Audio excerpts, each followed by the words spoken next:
Maganda at mapagpalang araw! DJ Shan here! Huwag kalimutang mag-like, comment at mag-subscribe para sa araw-araw na Tagalog facts at mysteries na dagdag kaalaman. Tandaan, knowledge is power.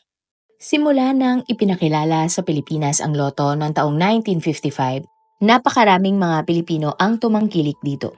Tayo kasing mga Pinoy, ugali na nating na isugal ang swerte para magkaroon ng pagbabago sa ating buhay. Paano kung sabihin ko sa inyo na isang Amerikano ang nakadiskubri ng tamang formula para manalo sa loto? At sa katunayan nga, nagkaroon siya ng limpak-limpak na pera dahil lamang sa pagtaya sa loto. Ating ngang talakayin ang naging sikreto ng mag-asawang senior citizen sa Amerika na nagpayaman sa kanilang dalawa. At dahil nga sa kanilang galing at diskarte, nanalo ang mag-asawa ng halos 1.5 billion pesos. Alamin natin ang nakakamangang kwento ni na Jerry at Marge Selby. Ang lalaki na si Jerry Selby ay ngayon ay 85 years old na. Ipinanganak siya sa Michigan sa Amerika. Ang kanyang asawa naman ay si Marjorie Selby o mas kilala bilang Marge, 86 years old. Nagkakilala silang dalawa nang sila ay nag-aaral ng high school at naging mag-childhood sweethearts. At kalaunan nga ay nagkaroon ng relasyon. Nang si Jerry ay 17 years old, nagdesisyon siya at si Margie na magpakasal. At November 7, 1956 nang ikinasal ang dalawa. Si Jerry ay nag-aral sa isang university at nagkaroon nga siya ng bachelor's degree sa math. Matapos mag-aral, nasubukan nga ni Jerry ang iba't ibang uri ng trabaho. Tulad ng pagiging chemist sa isang sewage treatment plant, pharmaceutical salesman, computer operator, cereal packing designer, at kalaunan nga ay ship manager. Taong 1966 nang nagsimula magtrabaho si Jerry sa isang cereal factory na sikat na brand na Kellogg's. At siya nga ang naging pinakamagaling na material analyst. Trabaho ni Jerry na bumuo ng disenyo ng box at liners para ma-maximize ang freshness ng mga cereals. Si Marge naman ay isang napaka-supportive na housewife na nagpalaki ng kanilang 6 na mga anak. Simple pero puno ng pagmamahalan ang relasyon ni na Jerry at Marge. Ang mag-asawa ay tumira sa isang bahay sa Evart, Michigan. At magpahanggang ngayon ay dun pa din nakatira ang mag-asawa. Kung titingnan mo si Jerry, siya ay tulad lamang ng ibang lalaki. Ngunit ang katotohanan, siya ay dyslexic at may sakit siyang dyslexia. Ang dyslexia ay isang learning disorder na dahilan kung bakit nahihirapan magbasa ang isang tao. Ang taong may ganitong sakit ay may problema sa pagtukoy ng mga tunog ng pagsasalita. Kaya naman nahihirapang magbasa si Jerry pero napakatalino niya sa math.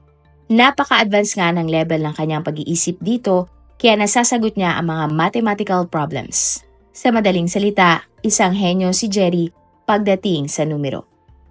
Bukod doon, isa ding puzzle solver si Jerry at nalulutas niya ang mga cipher. Isang araw, naisip ni Jerry na bumili ng isang rolyo ng coins dahil sa kanyang teorya, mayroong isang rare at mahalagang piraso ng barya. At tama nga si Jerry. Sa tulong ng kanyang panganay na anak na si Do, paulit-ulit silang bumili at nagbilang ng mga barya. Nakakuha sila ng mga barya na rare at kumita nga sila ng 347,000 pesos. Si Jerry ay curious na tao at kapag siya ay na-curious sa isang bagay, hindi siya matutulog hanggat hindi niya natututunan ang lahat tungkol sa bagay na ito. At para nga pawiin ang pagkauhaw niya sa kaalaman, nag-aral siyang muli. Paulit-ulit siyang nag-aral hanggang sa nagkaroon si Jerry ng master's degree sa mathematics. 42 years nagtrabaho sa Kellogg si Jerry hanggang sa sinabihan siya ng kanyang kumpanya na kailangan na niyang magretiro kahit na ito ay labag sa kalooban ni Jerry. Hindi niya nga ito matanggap dahil hindi siya sanay ng walang ginagawa sa buhay. Ayaw niya kasing magpahinga lamang sa kanilang bahay. Pero dahil wala siyang pagpipilian, napilitan si Jerry na maagang magretiro. At nagdesisyon na lamang si Jerry na magtayo ng sarili niyang negosyo. Taong 1984 nang itinayo ni na Jerry at Marge ang isang convenience store na tinawag nilang Cornerstone. Dahil dito, kinailangan nilang lumipat ng bahay na malapit sa kanilang tindahan. Mula alas 7 ng umaga hanggang hating gabi, nagbabantay sina Jerry at Marge sa kanilang tindahan. At halos lahat nga ng tao sa kanilang lugar ay nakarating na sa Cornerstone. Ginamit uli ni Jerry ang kanyang talino sa math para madagdagan ang kita ng kanilang tindahan. Ang ginagawa ni Jerry, bibili siya ng wholesale ng sigarilyo sa malaking kumpanya. Pagkatapos, ititinda niya ito sa maliliit na retail stores at pinapatungan ito ng kakaunting tubo. Bukod sa malaki na ang discount niya sa sigarilyo, nagkakaroon pa siya ng additional income kapag nagbebenta nga siya sa mga retail stores. Taong 1985, naisipan ni Jerry na magpakilala ng bagong produkto sa kanilang mga customers. Dito na nga naisip ni Jerry na mag-install ng isang lottery machine na siyang nagpiprint ng ticket para sa loto. At ito nga ang pinakaunang lottery machine sa kanilang lugar. Kaya naman marami na ang na-curious sa machine at tumaya dito. 16 na laro ang nilalagay ni Jerry sa kanyang tindahan. 6% ang komisyon niya kada may mabebenta siyang ticket at 2% naman sa winning ticket na nabili sa kanyang tindahan. At kapag mababa ang kita sa isang laro, maglalagay ng barya si Jerry sa isang ticket at sasabihin niya sa customer na swerteng barya ang nasa ticket. Maniniwala naman ang mga customer sa kanya at bibilhin ang nasabing ticket. Talagang magaling mag-isip si Jerry ng paraan paano kikita ng mas malaki para sa kanyang pamilya. Kada taon, kumikita si Jerry ng 1 million pesos mula sa mga lottery machine sa kanyang tindahan. At sa paglipas nga ng taon, nag-boom ang mga negosyo ni na Marge at Jerry. Nagawa nga na din nila ang kumuha ng isang tao na magtatrabaho para sa kanilang convenience store. At ang pera nga na kanilang kinikita ay inilalaan ng mag-asawa sa pag-aaral ng kanilang 4 na anak na pare-parehong may master's degree o doctorate degree. At sa loob ng halos 15 taon, ganon umikot ang buhay ng mag-asawa. Lumaki na nga ang kanilang mga anak, umalis sa kanilang poder at nagkaroon na rin ng sariling pamilya. At taong 2000 na nagdesisyon ang dalawa na magretiro. Ibinenta ng mag-asawa ang kanilang convenience store at nabuhay ng katulad ng ibang retired na mag-asawa. Paminsan-minsan nakikipagkwentuhan si Jerry sa bagong may-ari ng corner store.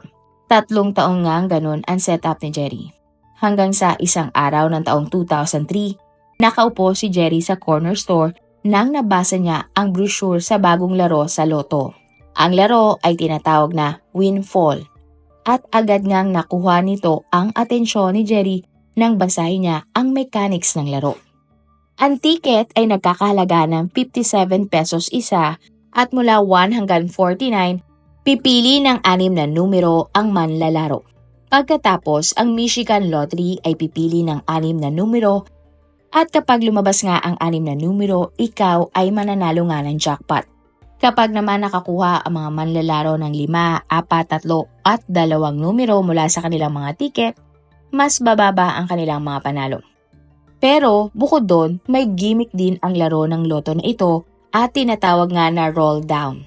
Kung walang nanalo ng jackpot at ang jackpot ay umabot ng 289 million pesos, nagkakaroon ng roll down. Ibig sabihin, sa susunod na draw ng laro, kapag wala pa ding nanalo ng 6 na numero, ang jackpot ay ibabahagi sa mga nanalo ng 5, 4 o 3 na mga numero. At sa tuwing pang-6 na linggo, nagkakaroon nga ng roll down. At dito na nga gumana ang matitinik na utak ni Jerry. Nalaman ni Jerry na para manalo ng 5,700 pesos at mahulaan ang 4 na numero, mayroon siyang isang beses sa 1,500 na tsansa. Ginamit nga ni Jerry ang kanyang galing sa math at mayroon siyang nalaman. Ayon kay Jerry, ang isang manlalaro na naghihintay hanggang sa roll down ay mas malaki ang tsansang manalo kaysa sa matalo. Ito nga ay pwedeng mangyari kung walang mananalo ng 6 na numero o ng jackpot. Ibig sabihin, kapag nahulaan mo ang 3 numero, mananalo ka ng 2,800, imbes na 2,809 pesos lang. At kapag nanalo ka naman ng 4 na numero, ang mapapanalunan mo nga ay 57,000 pesos, imbes na 5,700. At ang lahat nga ng ito ay inilihim ni Jerry sa kanyang asawa. Sa kanya kasing isip, hindi niya sigurado kung tama ba ang kanyang pagkakahula. At para nga ma-verify ang mga katanungan ni Jerry sa kanyang isipan, ito ay kanyang itines. Bumili si Jerry ng 6 na numero na isinulat niya sa papel at inintay ang roll down. At pagkatapos mag-draw ng loto, nanalo ang mga numero ni Jerry. Nang inanunsyo nga ng Michigan na magkakaroon ulit ng roll down, agad na nagpunta si Jerry sa isang convenience store at bumili ng mga loto tickets. Gumastos si Jerry ng halos 127,000 pesos at hinayaan niya ang makina ang mamili ng mga numero. At makalipas nga ang ilang araw, nag-draw ng 6 na numero ang windfall. Pagkatapos, binilugan ni Jerry ang mga ticket na nanalo ng 3 at 4 na numero. Pero hindi nanalo si Jerry ng 5 numero. Pagkatapos, na-compute ni Jerry na nanalo siya ng 124,000 pesos. Ibig sabihin, nalugi pa siya ng 3,000 pesos. Pero kahit na ganon, hindi sumuko si Jerry at nag-isip kung ano ang mali niyang ginawa. Dito na niya naisip na masyadong maliit ang pera na kanyang ginastos. At para nga tumugma ang resulta ng kanyang statistical na panghuhula, kinailangan ni Jerry na gumastos ng mas malaki. Bago nga ang susunod na roll down, bumili ng ticket si Jerry na nagkakahalaga ng 197,000 pesos. Ilang oras chinek ni Jerry isa-isa ang ticket sa loob ng convenience store para hindi siya madiskubri ni Marge. At nang natapos niya ngang i-check ito, napag-alaman ni Jerry na nanalo siya ng 365,000 pesos. Dito na nga napangiti si Jerry na napagtanto niya na nakrack niya na ang code para manalo ng maraming beses sa windfall. Sa sumunod na roll down, gumastos si Jerry ng halos 463,000 pesos o halos kalahating milyon at nanalo siya ng 910,000 pesos. At dahil sa magkakasunod na panalo ni Jerry, alam niya na tama nga ang kanyang pagkakahula. Sa madaling salita, tiyak na may mananalo sa roll down. Malaki ang tsansa na manalo ng 3, 4 o 5 numero. At para nga masigurado na malaki ang tsansa ni Jerry na manalo, kinailangan niyang tumaya ng maraming beses. At sa kada tayangan niya, nadodoble ang nagiging balik. Mas madami ang kanyang tinataya, mas madami din ang chance niyang manalo, at mas malaki ang pera na kanyang napapalalunan. Nagbakasyon nga ang kanyang pamilya sa Alabama. At dito na nagdesisyon si Jerry na sabihin sa kanyang asawa ang lahat. Ikinuwento niya nga ang kanyang teorya at sinabi na din niya kay Marge na nanalo nga siya ng 910,000 pesos. Saglit na tumahimik si Marge pero masaya siya dahil nakita niya muli ang galing ng kanyang pinakamamahal na asawa. Hindi sinabi ni Jerry sa estado ng Michigan ang tungkol sa kanyang nalaman. Pakiramdam kasi niya, strategy lamang ito ng pamahalaan para bumili ng mas maraming tiket ang mga tao. At para din kay Jerry, hindi niya dinadaya o minamanipula ang loto. Bumili lang siya ng mas maraming tiket kumpara sa ibang tao. At ang tiket na ito ay pareho lamang sa tiket ng ibang tao na pwedeng manalo o matalo. At kung noon mag-isa lamang tumataya si Jerry ng lotto ticket, ngayon ay kasama niya na si Margie. Dalawa na silang naghihintay ng mahabang oras para ma-print ng lotto machine ang binili nilang napakaraming tiket. At dahil kaibigan ni Jerry at Marge ang halos lahat ng convenience store owner sa buong Evart, walang naging tanong kung bakit bigla silang naging interesado sa windfall at bumibili ng napakaraming tiket. At kada nga magkakaroon ng roll down, bumibili ng daan-daan at libo-libong tiket ang mag-asawa. Pagkatapos nga ay igugrupo na nila ang mga winning tickets. Kahit na mukhang boring, masaya ang mag-asawa sa kanilang ginagawa. Matapos ang 6 na buwan, niyaya na ni Jerry at Marge ang kanilang mga anak na maglaro ng windfall. Pumayag naman ang mga ito at ang una nga nilang taya buong pamilya ay umabot ng 1 million pesos. Pero dahil may nanalo ng 6 na numero, natalo ang mga anak ni na Jerry at Marge. Nawala ang kumpiyansa ng magkakapatid sa kanilang mga magulang. Ngunit sinabi ni Jerry na iyon ay malas lamang at tumaya muli ang kanilang mga anak. Matapos nga ang dalawang laro, nag-uwi ang bawat anak ni na Jerry at Marge ng limpak-limpak na pera. June 2003, itinayo ni Jerry ang isang korporasyon, ang GS Investment Strategies LLC. Nagsimulang magbenta si Jerry ng share sa halagang 29,000 pesos. Noong una, ang mga anak at kaibigan lamang ng mag-asawa ang kanilang kasali sa korporasyon. Hindi nagtagal na engganyo na rin ang mga taga-Evart na sumali sa korporasyon. Ito nga ay isang kumpanya na walang ibinebenta, walang ginagawa, walang inventaryo at walang payroll.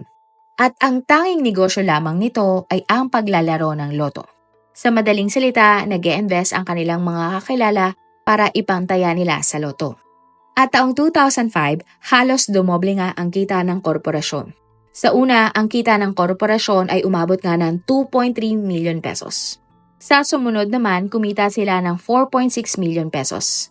Hanggang sa umabot na nga ang kita ng korporasyon ng 9.2 million pesos.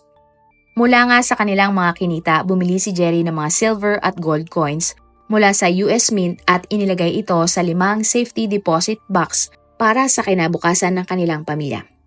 Maayos nga ang takbo ng lahat hanggang sa dumating ang taong 2005. Bigla na lang kasing sinara ng Michigan ang larong windfall na wala man lang abiso. At labis ngang nainis sina Jerry at Marge at ang buong korporasyon.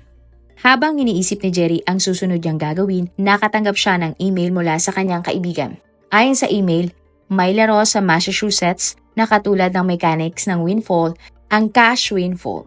Subalit may kaunting pagkakaiba. Ang presyo ng isang ticket ay 100 pesos at ang numero naman na pagpipilian ay mula 1 hanggang 49. At magkakaroon naman ng rolldown kapag umabot ng 155 million pesos imbes na 289 million ng tulad sa windfall. Pero may isang problema. Ang Massachusetts ay 12 oras ang layo mula sa Evart kung saan nakatira ang mag-asawa. At wala din silang kilalang may-ari ng convenience store na hindi siya tatanungin kung bakit bumibili siya ng napakaraming ticket. Pero kalaunan, nakukuha si Jerry ng number ng isang taong nagmamay-ari ng convenience store sa Massachusetts. August 2005, sinubukan ni Jerry ang larong cash windfall. Hindi tulad sa Michigan, ang Massachusetts ay may striktong polisiya para sa loto. Napapayag naman ni Jerry ang may-ari ng tindahan na mag-print siya at bumili ng maraming ticket kapalit ng share sa korporasyon. Sa unang bili ni na Jerry at Marge ng ticket ng cash windfall, gumastos sila ng halos 6.9 million pesos. At ang pera nga na ito ay kumita ng 41 million pesos. Taong 2009, ang kinita nga na mag-asawa ay umabot ng 289 million pesos. Maging ang mga kaibigan nga at mga anak na mag-asawa ay lagi na rin naglalaro ng cash windfall. At ang lahat ay nananalo nga at nagiging masaya. April 2010 nang binuluga naman sina Jerry at Marge ng isang lottery official. Pero kalaunan ay naging maayos naman ang lahat at sinabi ng lalaki sa kanyang boss na wala namang problema. Subalit ang hindi alam ni Jerry, hindi lang siya ang nakadiskubri ng diskarte para manalo sa loto. May isa kang grupo kasi ng mga estudyante na nakrak din kung paano manalo sa cash windfall. Ang tila leader ng grupo na ito ay si James Harvey. At hinagayat niya nga ang mga kapwa niya estudyante na tumaya ng maraming ticket sa cash windfall. June 2011, ang investigative reporter na si Andrea Estates ay nakakuha ng tape mula sa isang empleyado ng gobyerno na sinasabing may kakaibang nangyayari sa loob ng loto. Nakuha ni Andrea ang isang dokumento noong taong 2020. Sa dokumento nakasulat na 20 beses nanalo ang isang manlalaro ng 1 million pesos.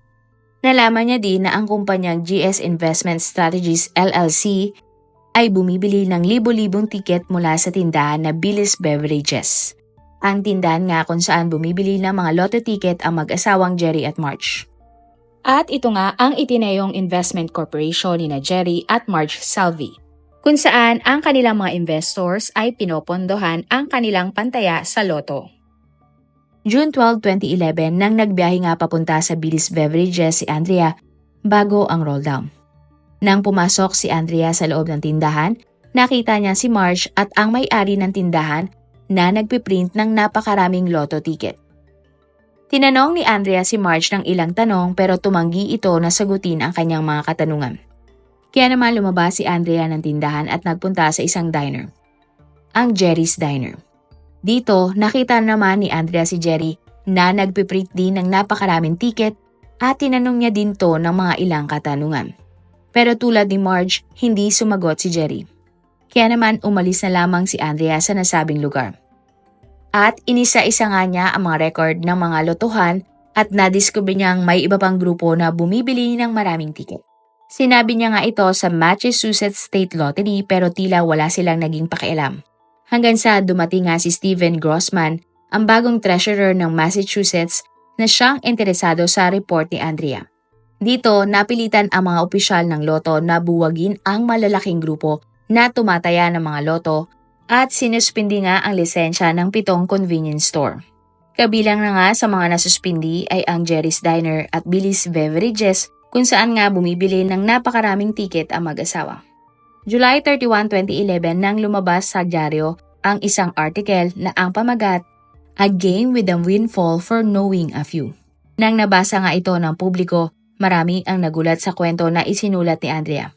Kumalat sa buong Amerika ang storya at nakatanggap nga ng pangbabatikos ang mga opisyal ng loto at ilang politiko. 2 araw matapos mag-viral ng kwento, inanunsyo nga ng Massachusetts na isasara na nila ang cash windfall ng 1 taon. Pinangalanan nga sina Jerry at Marge sa sinasabing balita, kung saan sila nga ay nabanggit na maraming beses na nanalo sa loto. Galit na galit si Jerry dahil pinagmukha silang manloloko sa kwento. Tila ipinapahiwati nga sa balita na nandaraya sina Jerry at Marge. At dahil dito, nagpaunlak ng interview ang mag-asawa kay Andrea. Sinabi nga ni Jerry na malinis nilang pinasok ang laro ng loto. Hindi daw sila katulad ng ibang grupo na pinipili talagang magkaroon ng roll down. At habang busy ang lahat sa investigasyon, bumibili pa nga din sila ng mga tiket sa loto. Pero dahil wala na ang partner nilang tindahan, nahirapan sina Marge at Jerry. Tumatanggi kasi kay Jerry ang may-ari ng convenience store dahil sa article nga na ginawa ni Andrea. Isang beses pa nga may tumawag na isang store owner sa mga pulis dahil sinubukan ni Jerry na bumili ng mga tiket. At January 2012, nang huli ngang naglaro ng loto sina Jerry at Marge. Nang panahon na iyon, umabot na nga ang kita na mag-asawa ng 1.5 billion pesos. Ito nga ay sa loob lamang ng 9 na taon na paglalaro nila sa mga lotohan. Ang korporasyon naman na ginawa nila ay kumita ng 446 million pesos na hinati nila sa lahat ng kanilang mga shareholder. Ang kwento nga na mag-asawa ay ginawan pa ng pelikula na ang pamagat ay Jerry and Marge Go Large na ipinalabas naman ng taong 2022. Pinatunayan lamang na mag-asawang Jerry at Marge na ang paglalaro ng loto ay tungkol talaga sa mga numero at hindi sa swerte ng isang tao. Habang ang sistema ng loto para sa ibang tao ay komplikado, para kay Jerry ito ay kasing dali lamang ng math ng mga grade 6 na estudyante. Ikaw, tumataya ka ba sa loto? Naniniwala ka ba sa sinabi ni Jerry na hindi swerte ang pagkapanalo sa loto, kundi ito ay tungkol sa numero na pwedeng pag-aralan? Marami pong salamat sa inyong panonood. Meron ba kayong mga kwento na gusto nyong i-share sa ating mga manonood? O kung may personal po kayong kwento na gusto nyong i-feature sa ating channel, i-comment down below nyo lang ang inyong mga suggestions. Para naman po sa dagdag kalaman, i-subscribe nyo din po at i-follow ang ating iba pang YouTube channel katulad ng Tagalog Facts at Mysteries by DJ Sean at Manila Boy Wonder Philippines. Marami pong salamat sa pagsuporta nyo sa aming mga channel. God bless everyone!